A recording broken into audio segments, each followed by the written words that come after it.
Cartago, el Holocausto romano, episodio 2.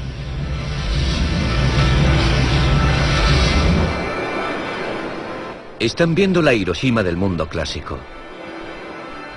Bajo los barrios periféricos de lo que hoy es Túnez, en la costa norte de África, descansa la porción de tierra abrasada más infausta de la historia, Cartago. En el año 146 a.C., los romanos la arrasaron en un acto tan brutal y calculado que no tiene parangón en el mundo antiguo. Incendiaron la ciudad y mataron y esclavizaron a sus habitantes. Después destruyeron todo lo que había sobrevivido a las llamas, piedra por piedra. Ese fue el precio que pagó Cartago por desafiar a Roma durante 150 años. Una vez dada la orden, delenda es Cartago, Cartago debe ser destruida, lo que ocurrió a continuación fue un holocausto. La erradicación de una ciudad y el fin de una civilización.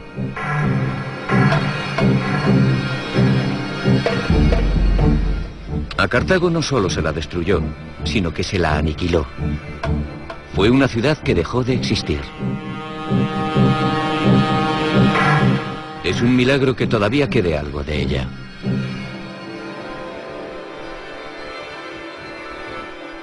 Todo lo que nos llegó fueron fragmentos de un pueblo siniestro.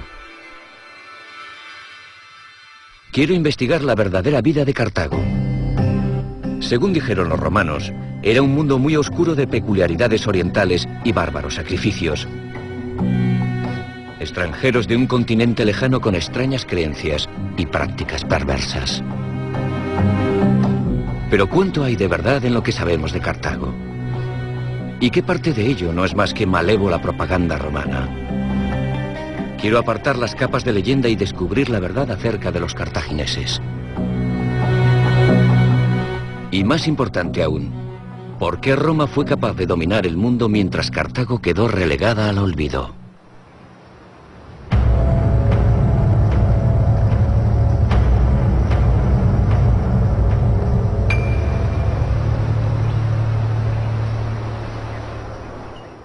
Durante 100 años, Cartago permanecería como un erial maldito, un lugar de total devastación. Pero no acaba ahí la historia, porque Cartago será rescatada de entre los muertos. ¿Y por quién? Nada menos que por su peor enemiga, Roma.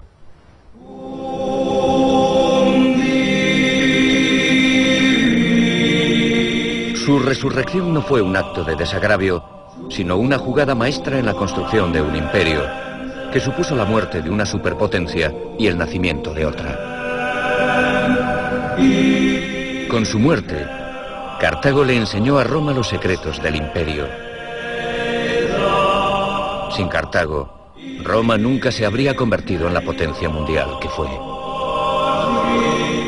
Sobre el cadáver de su enemigo, los romanos construyeron una nueva Cartago. No se conservó nada de la antigua ciudad púnica. Incluso el terreno fue transformado por completo.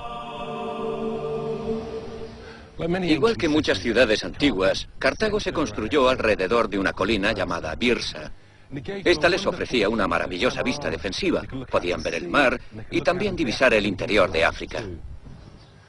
Cuando llegaron los romanos, eliminaron toda la cima de la colina y crearon una zona completamente llana de unas 6 hectáreas. Después construyeron una enorme plataforma y levantaron encima de ella su propia ciudad, que se convertiría en la segunda mayor urbe del mundo mediterráneo.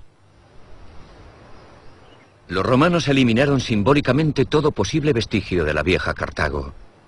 Fue una manera contundente de decirle al mundo: ahora somos los amos. La nueva Cartago sería la capital del África romana.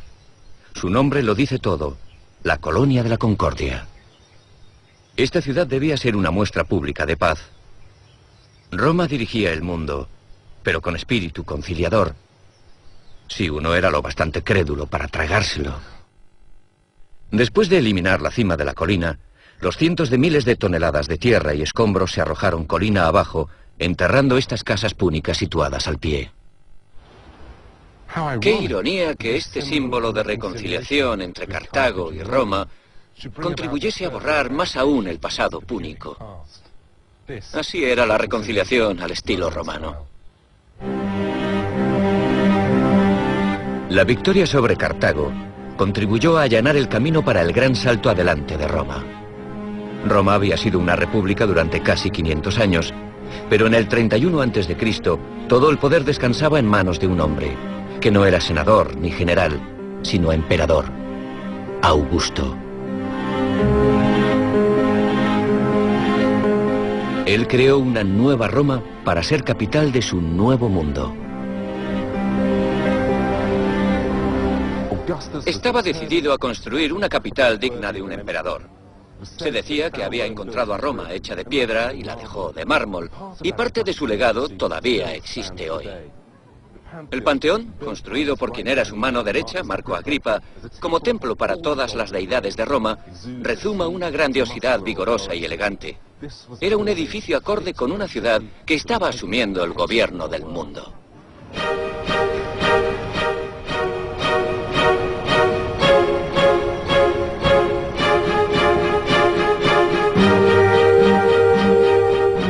Bajo el mandato de Augusto, se reescribió la historia de Roma.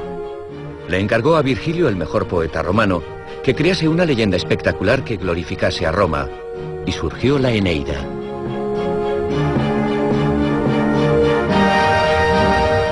La razón por la que me parece tan interesante es que en ella la historia de Cartago también se reescribe, pero dándole un nuevo toque romano. A partir de entonces, Cartago se vería según la lente distorsionadora de su antiguo enemigo.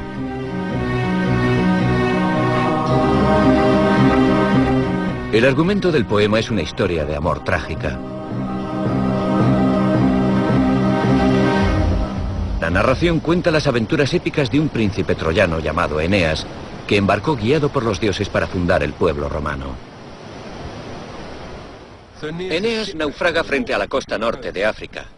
Allí conoce a Dido, una reina exiliada de Tiro, lo que hoy es el Líbano. Y Dido está levantando una nueva ciudad, Cartago. Seguro que ya adivinan lo que sigue. Los futuros fundadores del pueblo romano y el cartaginés inician un idilio apasionado.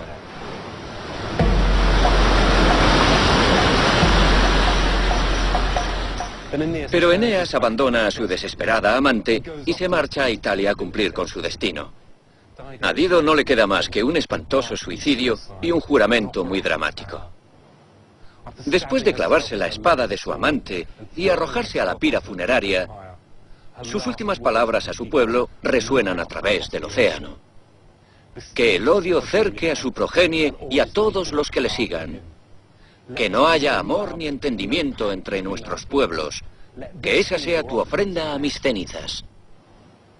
Así queda preparado el escenario para la eterna enemistad entre esas dos ciudades y la posterior destrucción de la propia Cartago.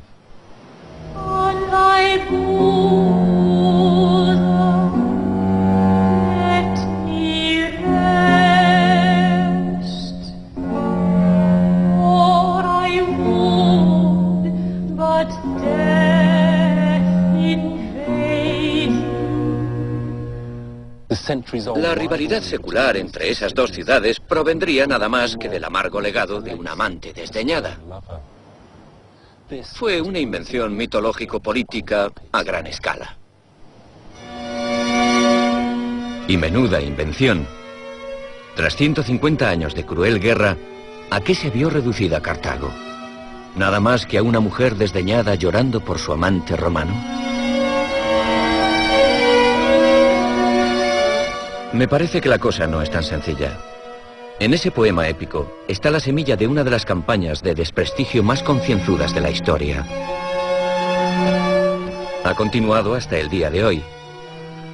A Cartago se la ha tildado de extranjera, decadente, pervertida, cruel y traidora.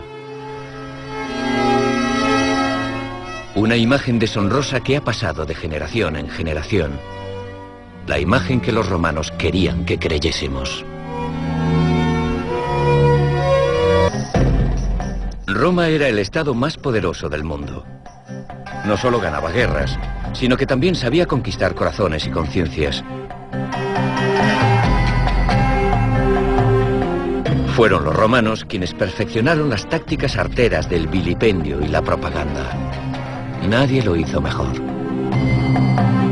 Ellos iniciaron una de las campañas de desprestigio mejor planificadas de la historia, retratando a los cartagineses como todo lo que no eran los romanos. No importaba que los cartagineses llevasen asentados en el Mediterráneo occidental casi 800 años. Cuando las plumas envenenadas de Roma finalizaron su trabajo, Cartago acabó transformada en un pueblo de intrusos forasteros orientales que no tenían nada que ver con Roma.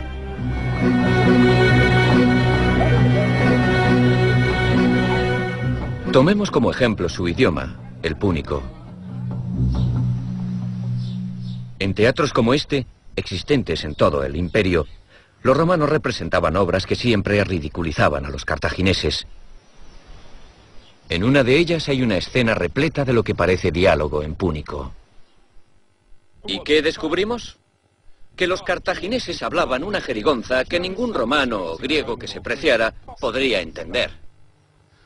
Los expertos actuales pasaron años intentando descifrarlo, pero por desgracia resultó que solo eran palabras sin sentido. No se trata de púnico, sino una jerga inventada para plasmar a los cartagineses de la forma más ridícula posible. Escuchen esto. Gis, alimen, walanut, sikesrai, sikamakon, sid, shi, nakasi. ¿Qué quiere decir? Absolutamente nada. Esto es más que una broma inocente. Fue una tentativa consciente de marginar y deformar a los cartagineses. No eran más que intrusos orientales, un pueblo que no tenía derecho a considerar esto su hogar. Y recuerden, estamos hablando de los cartagineses, un pueblo que dominó el Mediterráneo occidental durante 800 años, en una época en que Roma no era más que un pueblo a orillas del Tíber. Los propagandistas romanos hicieron su trabajo tan bien que la expresión púnico o fe cartaginesa acabaron significando conducta traidora, y el término púnico se convirtió en un insulto. No sorprende que cuando el historiador griego Diodoro escribía para los romanos, supiera exactamente lo que querían sus lectores. Cuando el lector pensaba que los cartagineses no podían ser peores, Diodoro añadía esto: incluso queman vivos a sus propios hijos para aplacar al más siniestro de los dioses. Escribió: en su ciudad había una estatua de bronce de Cronos, con las manos extendidas, las palmas hacia arriba e inclinadas hacia el suelo, de manera que al colocar allí a los niños, rodaban y caían a un foso plagado de llamas.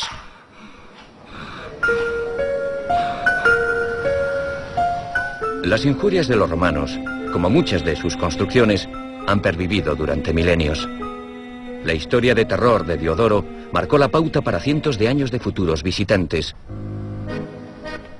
sobre todo los que llegaban al norte de África atraídos por esa leyenda morbosa. ¿Fue algo más que un caso de imaginación febril? ¿O puede que Flaubert y Diodoro antes que él estuviesen en lo cierto? ¿Fue este un lugar de sacrificios donde los dioses cartagineses eran aplacados con sangre de niños? Se hallaron en estas urnas cientos de lápidas con dedicatorias esculpidas denominadas estelas. Los arqueólogos llaman a este sitio Tophet. El Tophet era un recinto sagrado dedicado a dos dioses principales. Uno de ellos era Tanit, y este de aquí era su símbolo. Es una figura abstracta de una mujer con los brazos extendidos. El otro era Baal Hamon, el principal dios de Cartago. Aquí está su símbolo, que se encuentra por todas partes. Esto es la luna creciente y bajo ella el sol. Algunos creen que también era el dios del fuego, lo cual encaja perfectamente con la idea de que aquí quemaban niños.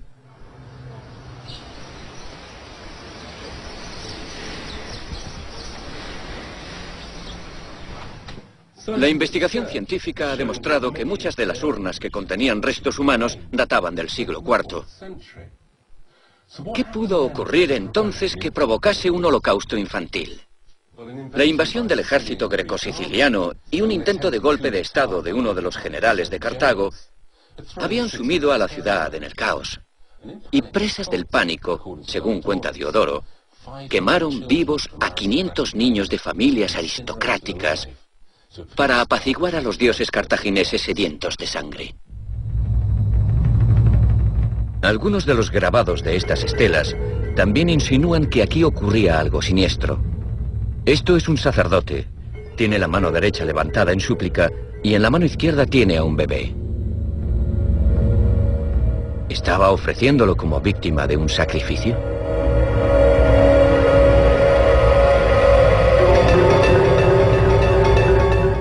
Para muchos historiadores y arqueólogos resulta una prueba convincente. Diodoro tenía razón. Los cartagineses en tiempos de crisis sacrificaban a sus hijos a los dioses. Es muy fácil tachar a los cartagineses de bárbaros infanticidas, pero hay demasiados indicios de que no resulta lógico. Desde luego, si los cartagineses sacrificaban a sus hijos, resulta extraño que ninguna de las estelas a mi alrededor haga referencia concreta a los sacrificios de niños. ¿Se trataba de una práctica secreta? ¿Era un rito que los avergonzaba tanto que todos sus practicantes guardaban silencio absoluto en torno a ello? En algunas de las estelas hay figuras de personas y en otras lo que parecen ser urnas. ¿Puede considerarse una prueba contundente del sacrificio de niños? No fueron solo los cartagineses los que dejaron dedicatorias aquí. Un hombre griego llamado Adrestros también dejó una estela. ¿Los griegos también sacrificaban a sus hijos? ¿Y qué puede decirse del Tophet? Este lugar donde tantos guías han asustado a los turistas con relatos sobre la matanza de niños inocentes es en realidad un panteón construido por los romanos. Así que la siniestra leyenda es del todo falsa. Estas estelas dispuestas en este orden nunca habrían estado así. La pura verdad es que los arqueólogos reconstruyeron el lugar por completo. Incluso el nombre de Tophet fue inventado por los investigadores actuales. De los llamados Tophet, se hallaron varios por todo el imperio cartaginés, no solo en África, sino incluso en Europa. No todos eran lugares siniestros, misteriosos y manipulados como el de Cartago. Aquí en Sant'Antíoco, en Cerdeña, hay un Tophet que es muy diferente, sobre todo porque los arqueólogos no lo han saqueado. Es verdad, muchas de esas urnas son reproducciones, pero los arqueólogos que las desenterraron volvieron a colocarlas en el mismo lugar donde se encontraron, y algunas son auténticas.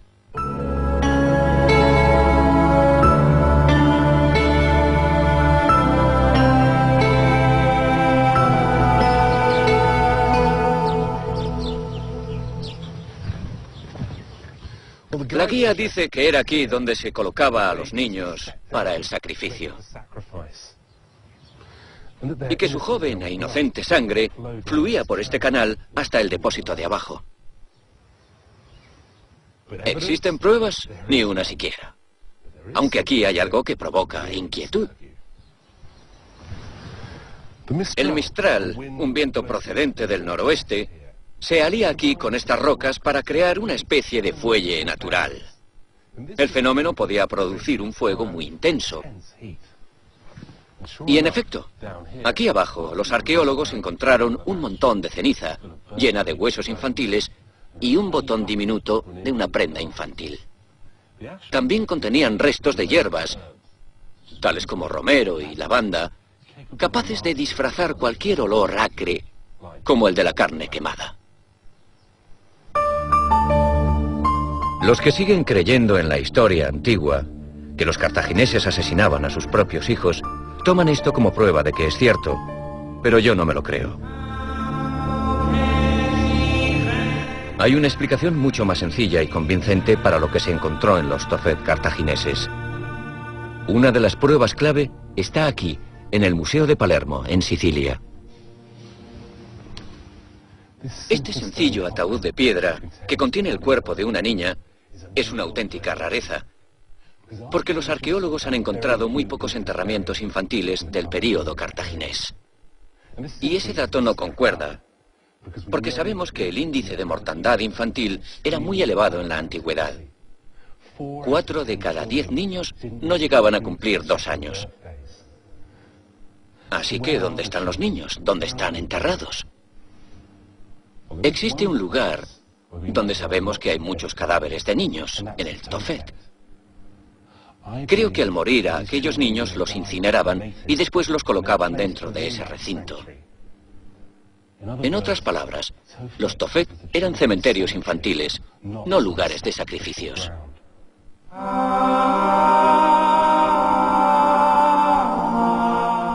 Aunque el Tophet se ha asociado tanto con la muerte, a mi modo de ver, es parte del ciclo de la vida. No creo que este pueblo sacrificara a sus hijos. Creo que los incineraban después de su muerte natural. Se trataba de una comunidad que comprendía el valor de la vida. Tenía sentido práctico.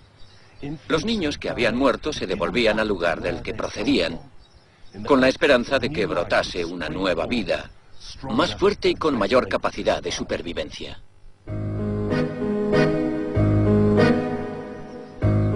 El hecho de que incluso hoy persista tan arraigada la leyenda demuestra el triunfo de la campaña de odio romana. El problema es que sabemos mucho acerca de la leyenda, pero muy poco sobre la realidad. Bajo las capas de desprestigio, ¿quiénes eran esas personas? ¿Cuáles fueron sus logros? La respuesta la tienen sus conquistadores, los romanos. Ellos construyeron un imperio incluso más grandioso que el de Cartago. ¿Qué mejor modo de hacerlo que robando los secretos de la grandeza de Cartago y haciéndolos pasar por suyos? Cuando Roma destruyó Cartago, trató de borrar hasta el último vestigio de sus antiguos rivales. En la nueva versión romana de la historia, lógicamente no mencionaron que su enemiga más poderosa les había proporcionado las pautas para construir el imperio. Pero investigando un poco, encontramos un increíble rastro por toda Europa y África que desvela fragmentos del otrora gran imperio de Cartago. Ofrecen una imagen seductora sobre quiénes fueron de verdad los cartagineses.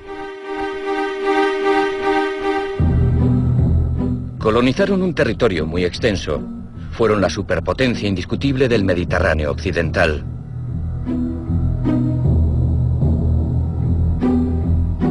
Casi no han sobrevivido a asentamientos, pero uno sí lo consiguió, Kerkouan, en la costa norte de Túnez. Esta pequeña ciudad cartaginesa vivió su apogeo en el siglo III a.C., un lugar poco notorio, cuya presencia escapó a la atención de los romanos. El sueño de cualquier arqueólogo. Me encanta este lugar y la imagen que ofrece sobre cómo debió de haber sido el mundo cartaginés. Estos cartagineses disfrutaban de una vida acomodada y sus casas impresionarían a cualquier agente inmobiliario. Los arqueólogos denominaron a esta casa como número 23 de la calle de la Esfinge. Y aquí está el atrio, la parte central de la casa, que contaba con suministro propio de agua. Y al lado estaba la cocina, muy pequeña, pero con todas las comodidades, incluido un horno de pan. Ahora estamos en un maravilloso conjunto de salas, perfectas no solo para recibir a los invitados, sino también para relajarse con la familia. No falta espacio para almacenaje con esos armarios empotrados. Y fíjense en esto. Esto lo instalaron los anteriores propietarios. Práctico porque es resistente al agua y fácil de limpiar. Y además es bonito. Observen la esmerada incrustación de mármol. Y ahora el plato fuerte. El cuarto de baño privado, con una amplia zona de vestuario y un fantástico baño de asiento. Equipado con asiento y reposabrazos y una pila. No hay más que tumbarse y disfrutar del agua caliente. Esta casa no era una rareza. La mayoría de las casas de Kerkouan tienen su cuarto de baño privado y complejos circuitos de fontanería. Todo esto 2000 años antes de que en cualquier otro lugar de Europa llegasen a igualar este nivel de lujo. Y esto era un lugar ignoto, insignificante. ¿Se imaginan lo que sería la propia Cartago? Por todo el Mediterráneo había ciudades refinadas como esta. Pero ¿de dónde procedía el dinero que pagaba esta vida lujosa?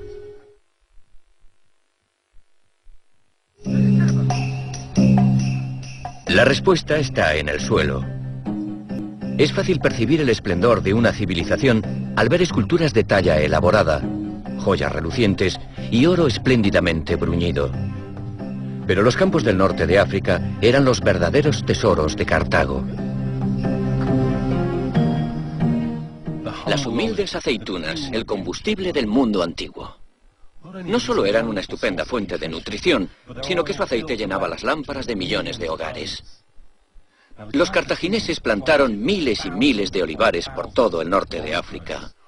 Las aceitunas no solo eran para consumo doméstico, también se exportaban y convertían en dinero contante y sonante. Las aceitunas eran el pilar de la economía cartaginesa. Eran extraordinarias. Esos frutos y su preciado aceite podían cocinarse, comerse y proporcionaban luz. Se producían en enorme cantidad y después se enviaban por todo el Mediterráneo. Cartago complementó el secreto de su cultivo con una soberbia red de distribución y el dinero entraba a espuertas. El mar era el centro de su imperio. Sus puertos estaban situados estratégicamente de este a oeste, proporcionándoles apoyo en todos los territorios.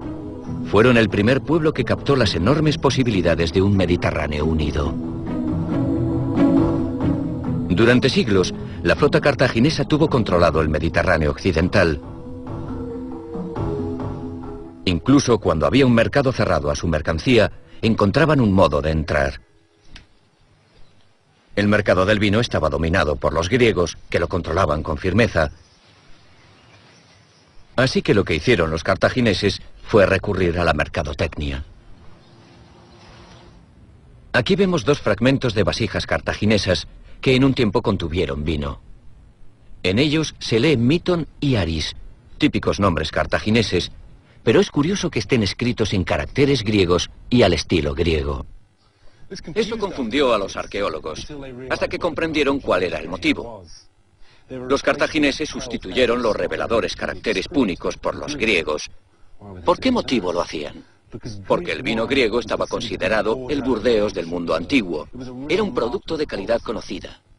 Muy astutos. En el siglo III a.C., el vino cartaginés se bebía en todo el Mediterráneo, incluso en Atenas. Aquí, en Sunuraxi, Cerdeña, los cartagineses usaron el comercio para conquistar a los habitantes del lugar.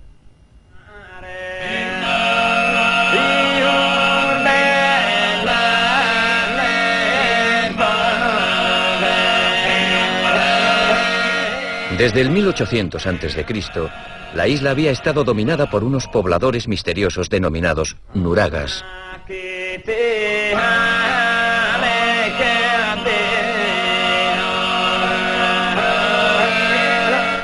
Los objetos de metal que nos legaron son indicio de una civilización muy avanzada.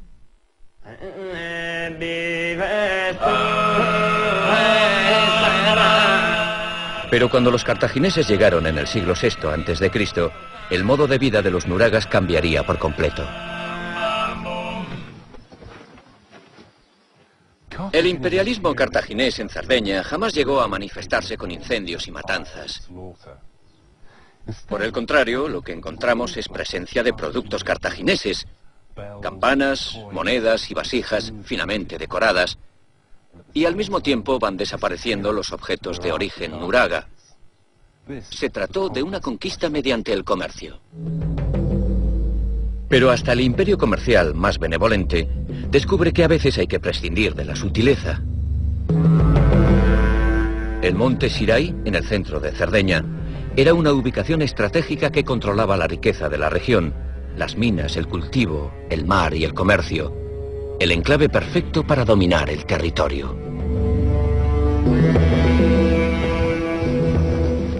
Los cartagineses no fueron los primeros en captar el potencial de este lugar.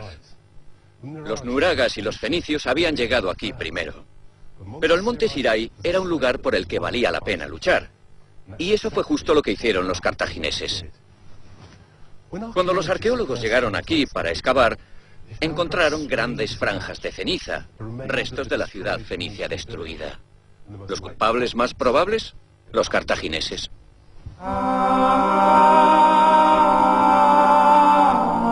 Los cartagineses no solo impusieron su voluntad en la vida de Cerdeña, sino también en la muerte.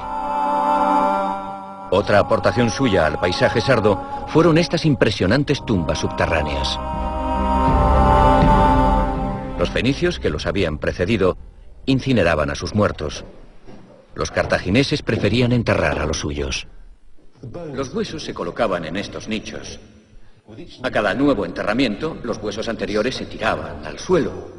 Un procedimiento muy práctico, pero que tuvo más importancia que cualquier moda pasajera en las prácticas funerarias. ¿Qué mejor manera de echar raíces para los recién llegados que anunciar a todos que este sería su hogar durante generaciones? Estas tumbas proclaman: estamos aquí para quedarnos, nosotros y nuestros antepasados.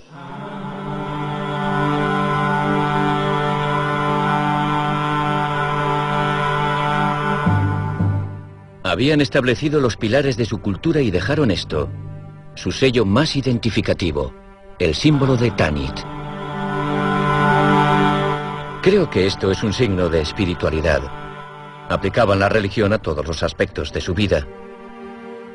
En todos los lugares del antiguo mundo cartaginés que he visitado, España, Sicilia, Cerdeña y el norte de África, he visto este símbolo. Se copia con facilidad, un icono cartaginés sencillo y claro, casi como el crucifijo de los cristianos. Es el indicio más evidente de que gran parte del sur de Europa en un tiempo fue cartaginés. La propia Tanit se muestra esquiva, pero puede haber una pista aquí, en estas magníficas tumbas, otrora cubiertas de vivo colorido. Esta mujer podría incluso representar a Tanit. Su manto está plegado como las alas de un pájaro. En las manos tiene un recipiente de incienso y una paloma. El simbolismo continúa siendo un misterio, pero su estupenda factura es testimonio de la fortaleza de su devoción. Y Cartago podía permitirse gastar dinero en este tipo de obras. Su imperio se extendía por todo el Mediterráneo y cosechaba grandes beneficios. Era una tentación demasiado grande para la codiciosa Roma. Cuando Catón instó a Roma a destruir a sus rivales, lo impulsaba algo más que el odio genocida. Más que nada fue una decisión comercial. Roma quería ser un monopolio y quería lo que tenía Cartago. Así que antes de destruirla, se lo quitaron todo. No solo sus tesoros, sino también sus ideas, sobre todo las que versaban sobre el imperio. Lo más preciado eran los trabajos de Mago, el genio de la agricultura cartaginesa. Sus consejos eran tan buenos que incluso hoy, más de 2000 años después, los olivares de Túnez aún se cultivan según sus métodos. Roma puso cuidado para asegurarse de que a Cartago jamás se le reconociese el mérito de su genio agrícola. Cuando incendiaron aquella magnífica metrópoli, se aseguraron de que los preciados estudios de Mago se salvaran de las llamas. Después fueron traducidos con esmero al latín y con idéntico celo copiados por escritores romanos. Aquel centro financiero que fue Roma se construyó sobre los conocimientos agrícolas de Cartago. Gracias a los manuales de Mago, los agricultores romanos pudieron producir aceite de oliva, vino y grano, pero lo hicieron al estilo romano, a escala industrial. En medio de la salvaje destrucción de Cartago, el gesto calculado de Roma de salvar los trabajos de Mago le proporcionó la llave para acceder a la riqueza del Mediterráneo. Todo él fue reformado para adaptarse al voraz apetito de Roma. El paisaje se transformó, dividido en enormes estados. Túnez, jardín del Edén de Cartago, se convirtió en una provincia agrícola, y lo que cosechaba era trigo para hacer el pan que alimentaba a Roma durante 8 meses al año. El resto del imperio cartaginés se reestructuró como las secciones de un supermercado. Cerdeña para el vino, España para los olivos, Sicilia para el grano. Cartago había proporcionado a Roma el plano de su nuevo imperio. Pero Roma, la descarada plagiadora, aprendería sus mejores lecciones de los errores de Cartago. Cuando los romanos destruyeron Cartago, no solo aprovecharon los útiles conocimientos sobre los olivos y la construcción de barcos, también se apropiaron del concepto de imperio y lo romanizaron. Robaron los secretos del éxito de Cartago, pero también fue importante lo que aprendieron de los errores cartagineses.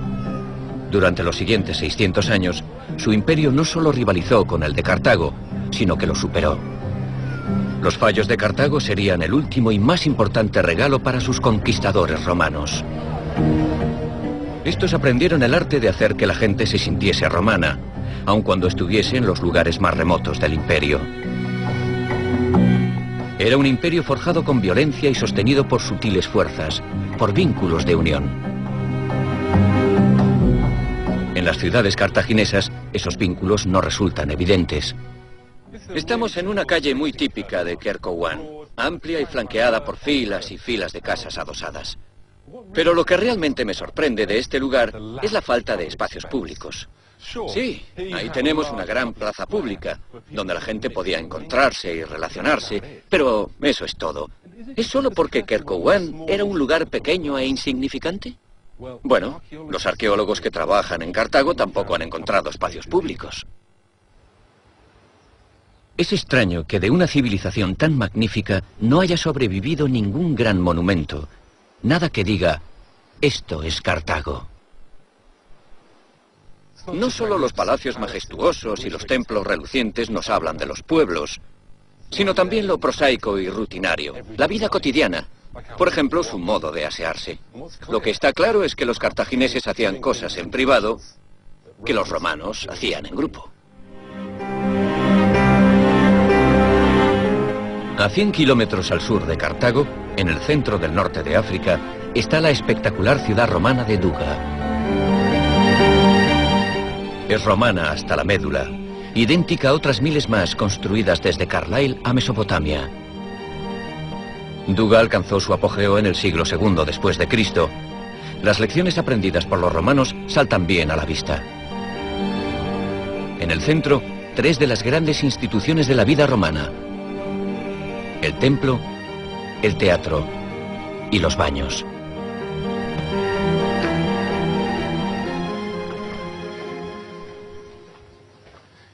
Aunque Duga era solo una ciudad rural, contaba con un estupendo complejo de baños para disfrute de sus habitantes. Y no se trataba de darse un baño rápido. Tenían saunas donde podían sudar y quitarse la mugre del día, y piscinas frías para tonificar los sentidos. Estos baños eran un verdadero hervidero de actividad social. Podías acudir aquí a escuchar los chismorreos sobre quién había estafado a los inspectores de Hacienda imperiales. Incluso podías venir aquí a quejarte del vecino, de quien sospechabas que te había robado tu mejor mulo. Y lo que es más, los baños eran un equiparador social. Porque una vez que te quitabas la toga, nadie sabía si eras pobre o rico.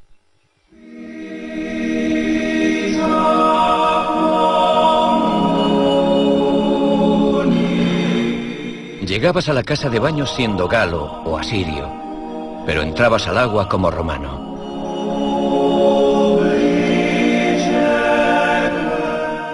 Duga está llena de lugares como este. Lugares donde se reunían las personas y se sentían parte de algo más grande que su familia directa. Una de las fuerzas más poderosas del mundo antiguo era la religión, pero los romanos también tuvieron solución para ello. En lugar de luchar contra ellas, simplemente las asimilaban. Los dioses extranjeros se convertían en dioses romanos. Una inscripción latina que hay aquí en Duga cuenta que un grupo de dignatarios locales construyeron un templo a Dea Calestis, en nombre del emperador Septimio Severo. No tiene nada de extraño que unos ciudadanos romanos construyan un templo a una diosa romana en nombre de un emperador romano. Pero hay más de lo que parece. Esos dignatarios locales probablemente eran descendientes de los púnicos y africanos que en un tiempo habían vivido en la ciudad antes de la conquista romana.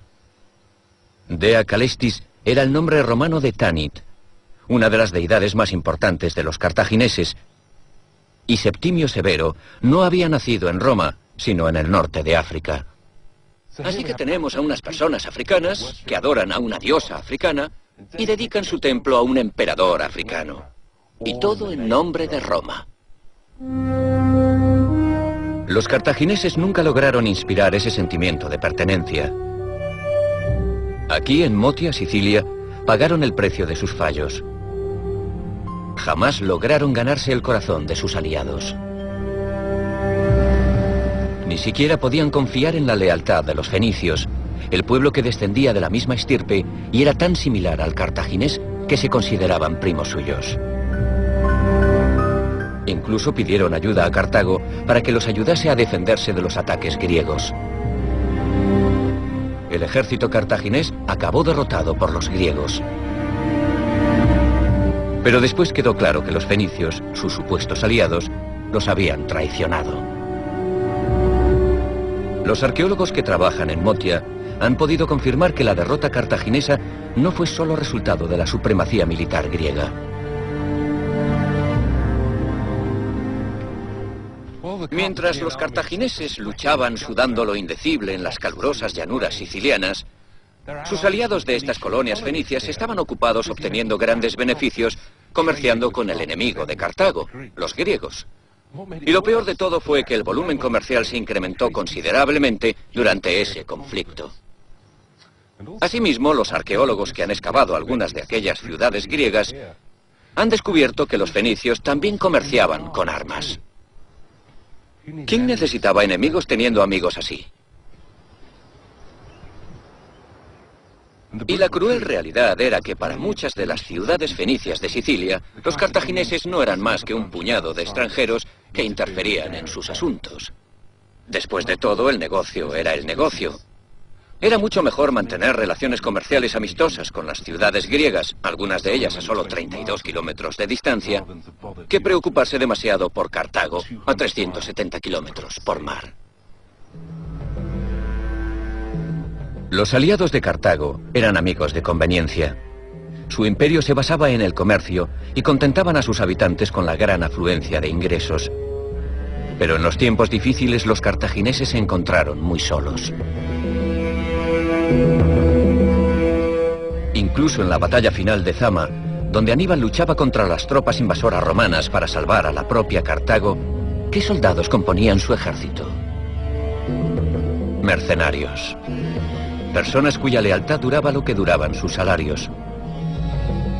Comparemos eso con Roma, donde se calcula que cerca de una cuarta parte de sus soldados murieron luchando en la Segunda Guerra Púnica por la causa romana.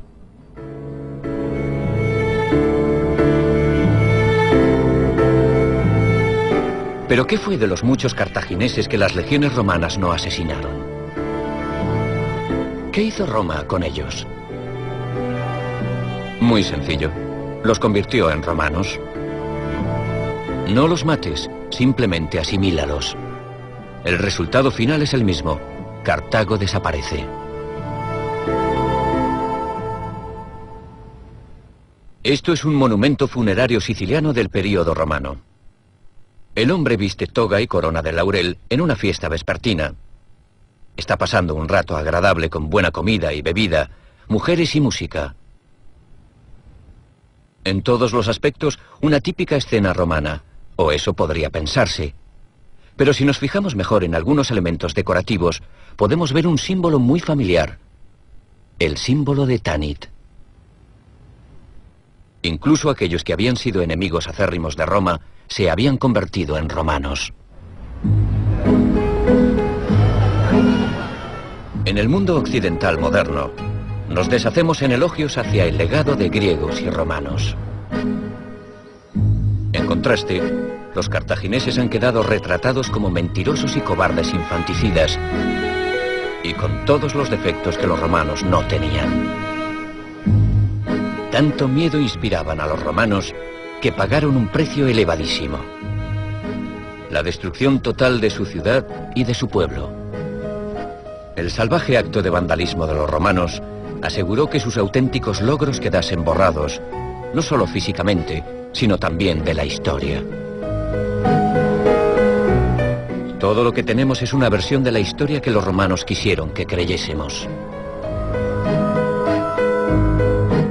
Creo que los cartagineses ejercieron una gran influencia en el mundo antiguo. Proporcionaron a Roma muchas de sus mejores ideas. Le dieron las pautas para construir un imperio mediterráneo. En realidad, Cartago no fue la adversaria de Roma, sino su precursora y maestra, la enemiga poderosa que llevó a Roma al límite y le enseñó a convertirse en grande.